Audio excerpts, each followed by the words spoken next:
जय जगन्नाथ शुभ सकाळ आपण मानकर दिनटी शुभमय हेउ मंगलमय हेउ मु देवाशीष पारी आपण मानको आमर Shri Gopal Krishna astrological YouTube channel को स्वागत जनाउछि। आज विशेष तथ्य उपस्थापन हेउछि जून 2025 मेष राशि जन्मित व्यक्ति विशेष मानकर मासिक राशिफल।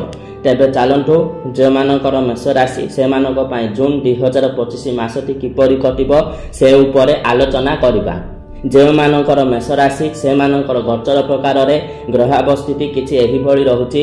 जो मानकर मेष राशि बा मेष राशि रे चंद्र महाग्रह विचरण करबा समय रे जन्म ग्रहण करिसंती जन्म जातक रे जे मानकर मेष राशि रे चंद्र अवस्थित से मानकर मेष राशि होय थाए बा मेष राशि रे से माने जन्म ग्रहण करंती। तेबे जे मानकर मेष राशि से मानकर लग्न ठारो द्वितीय रे रवि बुध, तृतीय स्थान रे बृहस्पति, चतुर्थ स्थान रे चंद्र एवं मंगल, पंचम रे केतु, एकादश भाव रे शुक्र एवं राहु, द्वादश भाव रे शनि महाग्रह अवस्थित रहुछंती।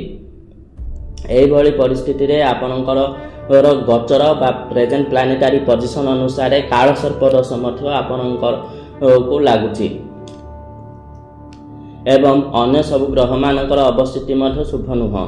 कारण शनि द्वादश भाव में त्रिक बा अशुभ भाव में रहिले, द्वितीय भाव में रवि एवं बुध बुधादित्य योग सृष्टि करें यहाँ गोटे शुभ लक्षण। किंतु बृहस्पति तृतीय भाव में रहिले एवं गोचर प्रकार में मंगल चतुर्थ भाव में शुभ फल प्रदान करती नहीं एवं पंचम भाव में कैरियर घरे केतु महाग्रह अवस्थित हेले। तेबे कौन फलाफल प्राप्त हम चलतु से उपर आलोचना करबा। आपण को एही मासरे अधिकरु अधिक शारीरिक परिश्रम करने को पड़िबो, किंतु परिश्रम अनुसार फल प्राप्त हेबो नाही। बहुत बिजी शेड्यूल रे आपण रहिबे। छोट भाई भौणी मानक सहित मतांतर मनांतर देखा देई पारे, तेणु सेथिरु निवृत्त रहिबा पई चेष्टा करंतु। वाणिज्य व्यवसाय क्षेत्र रे शुभ फल प्राप्त हेबो। पारिवारिक स्थिति सुदृढ़ रहिबो। परिवार सहित विदेश भ्रमण रे जाई पारंती। अविवाहित पुओ एवं झियो माने सेमानकर मन मुताबक जीवन साथी सहित विवाह बंधन रे बांधी हेबे। छात्र छात्री मानक पई मासटी शुभप्रद नुह। 10 एप्रिल 2025 रे केतु महाग्रह आपणकर पंचम भाव को आसुछंती। तेणु आपण बारंबार अन्यमनस्क रहिबे। पाठ पढ़ारे जेतिकी गुरुत्व देबा कथा सेतिकी गुरुत्व देबे नाही। मनोरंजन खेलकूद रे समय काटिबे।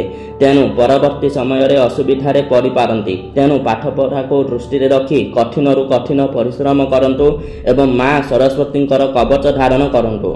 विद्या क्षेत्र रे शुभ फल निहाती भाव रे प्राप्त हेबो।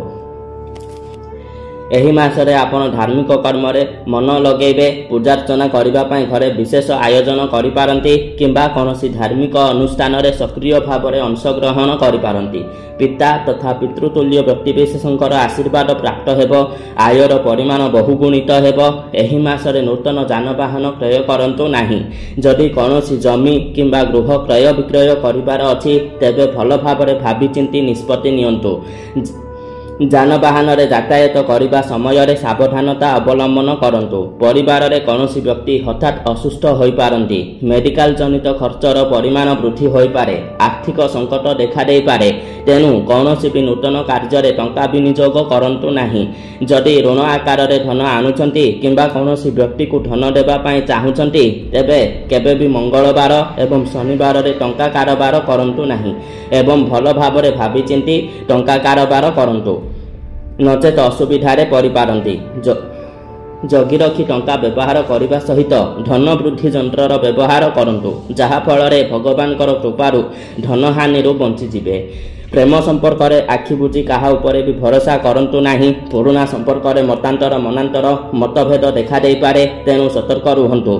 मासटी भलरे जाउ नथिबा हेतु हाते मापी चाखंडे चालंतु एवं आवश्यक स्थले निजर जातक गवेषणा कराई निजर भूत भविष्यत विषय रे गणना करी अशुभ ग्रह को संतुष्ट करबा निमंते प्रतिकार करंतु। शुभ फल प्राप्त हेबो। कर्म क्षेत्र रे अस्थिरता देखा देई पारे। सतर्कता अवलंबन करिबा निहाती आवश्यक अटे। सतर्क रुहंतु, कठिन परिश्रम करंतु एवं भगवान को स्मरण करंतु। रहुची नमस्कार।